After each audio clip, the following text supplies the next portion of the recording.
Hey everybody, welcome back to another dialing in video. And this time I want to take a look at Helix delays. Now a lot of folks might say, well, you've done a bunch of videos on Helix delays, but I want to talk about how we can use them very creatively and really make them great in a way that maybe isn't so obvious right away. And I wanted to hopefully spark some ideas to get you to kind of explore new avenues to go down using delays to create some really interesting ideas and compositions. So where I got this idea was, as we know, we got the recent firmware 3.1 update, and I did a video about the Euclidean delay, which was really very interesting stuff. And I think anybody who watched that video realized, wow, there's a lot of possibilities with this once we understand kind of what we're doing.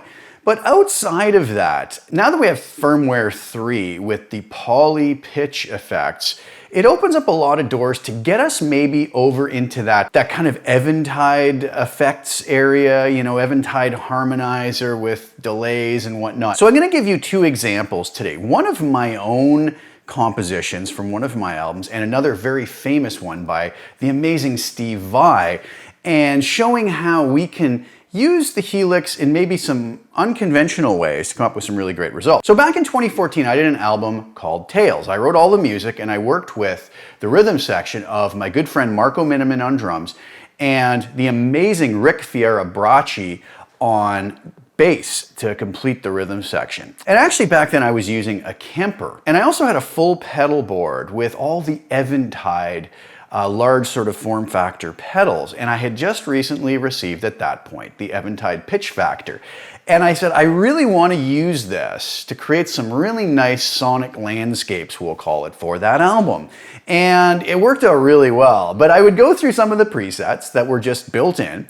I would jam with them, make little tweaks, and when I got inspiration for something, I would kind of go with it. So there was a song called Big Lie, and a section of that really utilized some of the delays and the harmonizer mixed together that was kind of cool. So I got this idea that I thought, what if I go back and kind of revisit that? I don't have the pitch factor anymore. I don't even know what settings I tweaked. I know you can get the settings for the presets online, but I tweaked them. So I don't even know where to start with that. So I kind of listened back. I think I have a pretty good idea of what I did on that and what I played. So I wanted to take you through this example. But first, let me play you a snippet of the song Big Lie in the section we're going to look at.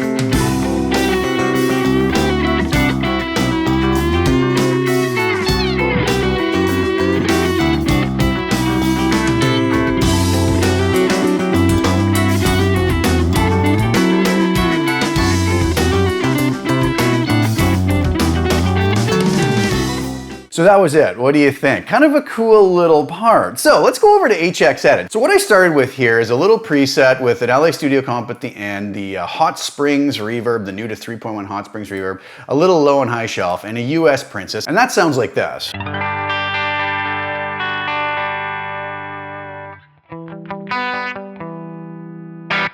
I have a part that I wrote for the song Big Lie, and this is the part has its tabbed out. So if I was to play this just without the delays and straight, it would sound something like this.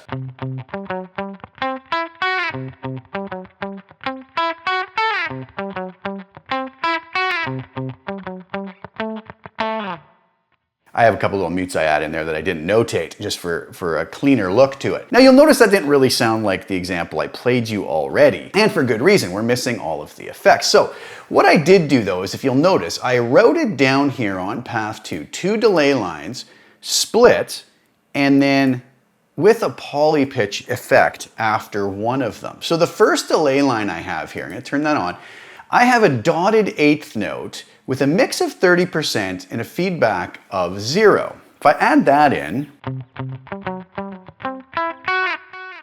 you hear just a subtle, bouncy dotted eighth delay.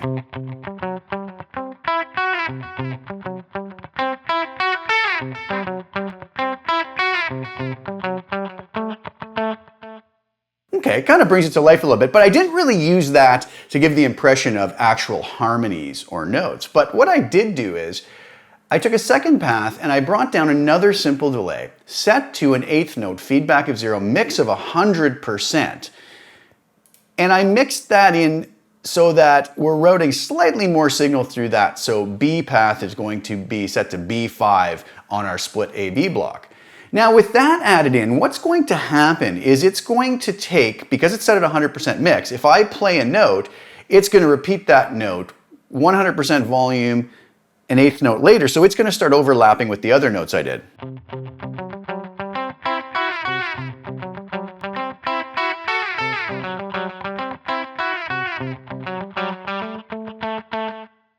Very cool, it works nicely.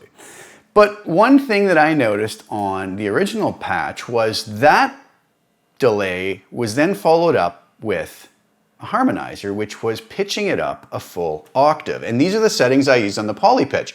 Interval of 12 to go up an octave, 0 cents, shift time 0, linear, return time 0. I have the tracking at X stable, and I have the auto EQ up to 10, and I have the mix to 100%. So when we do this now, we actually end up with, instead of this tab, this is kind of how it would sound. So we have our original line here, just like we had over here, but we now see how it was actually going to be harmonized by this note an octave higher. So when I hit this C note here, 1/8 note later, it's going to give me an octave higher than that at the precise time, if I play it correctly, that I hit the next C note. So I get an octave out of it. But then where it gets interesting is this C note will then 1/8 note later play an octave higher, but in conjunction with the G note I'm doing. So now we have an interval of a perfect fourth.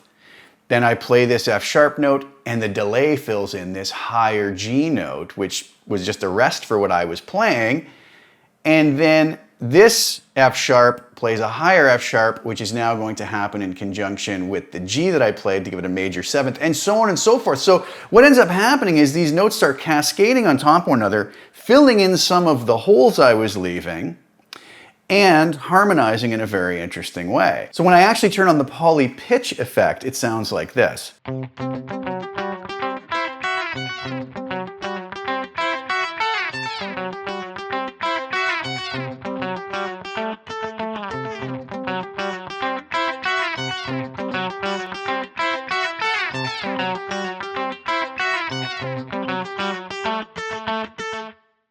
And we get this cool kind of cascading sound. All right, now I do have the option too to come over here and maybe even start panning these in a different way. I didn't do that on the album, but if I did, you'll hear them kind of spread out.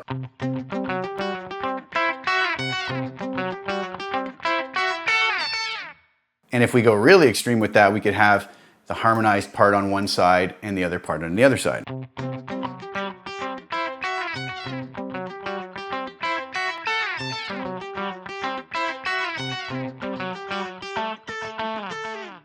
But that's not how I intended this one. We'll look at a stereo effect in just a couple minutes. So that's the finished product. We have a basic preset, but I took two very simple delay lines, separated them onto different paths so they're not feeding into one another, so we get two independent delay lines, and pitch one up with the harmonizer, and then it allows us to get creative. And if you just play some kind of cool rhythms with this beyond what I played, you can come up with all sorts of interesting ideas.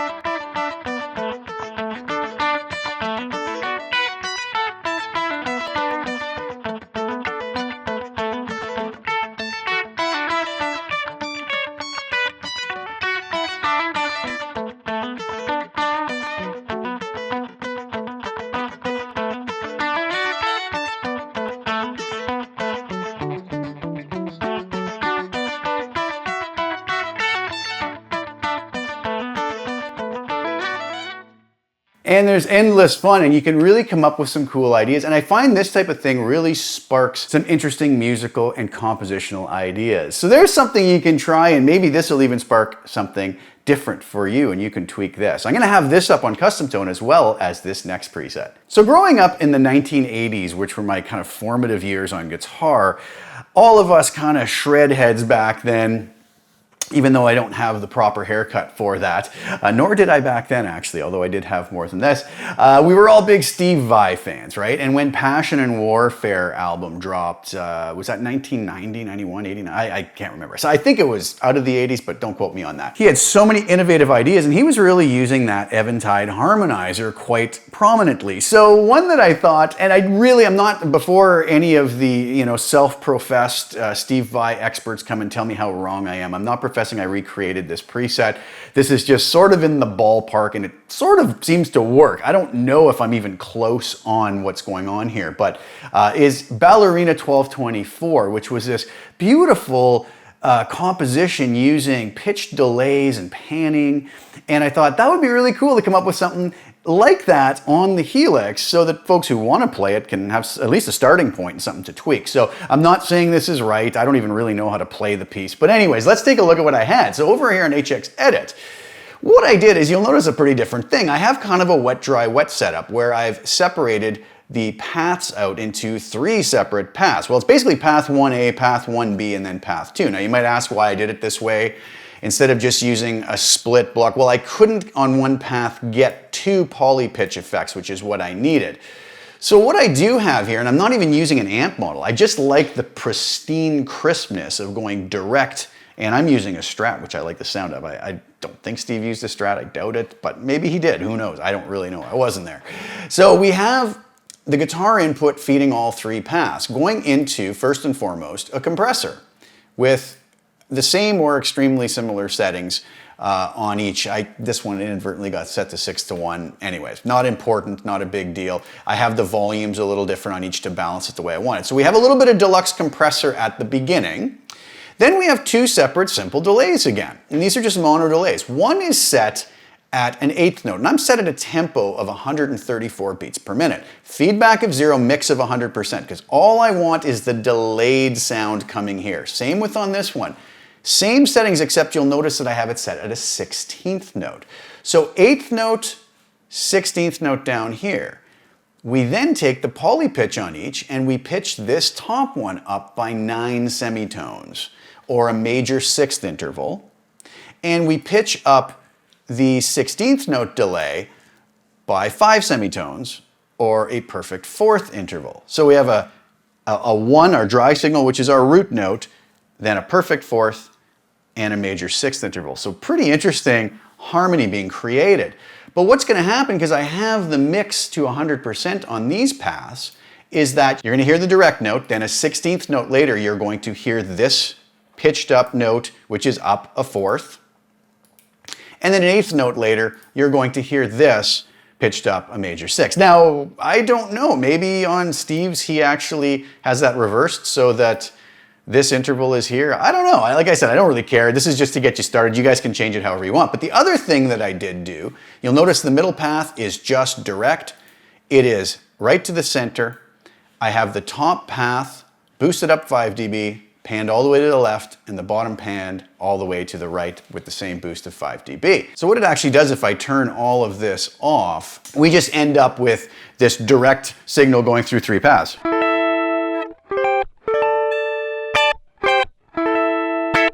Okay, if I turn the 1 delay on,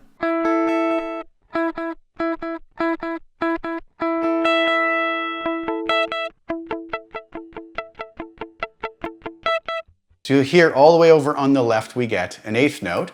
If I turn that off and turn the 16th note on,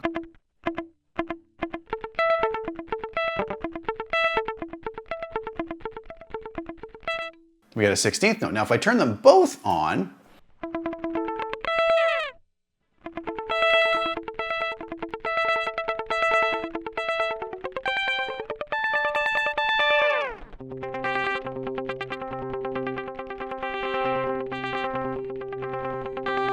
okay, so we get this bouncy delay, but when I turn on the 2 pitch effects, it gets very interesting.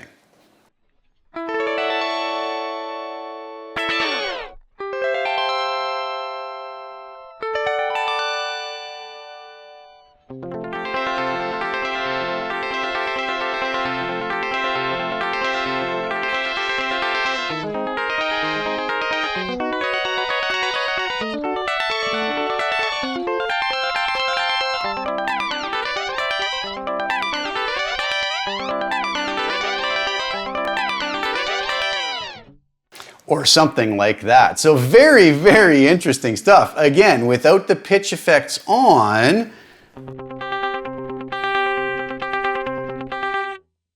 as soon as I bring those pitch effects into the equation, it really makes things interesting.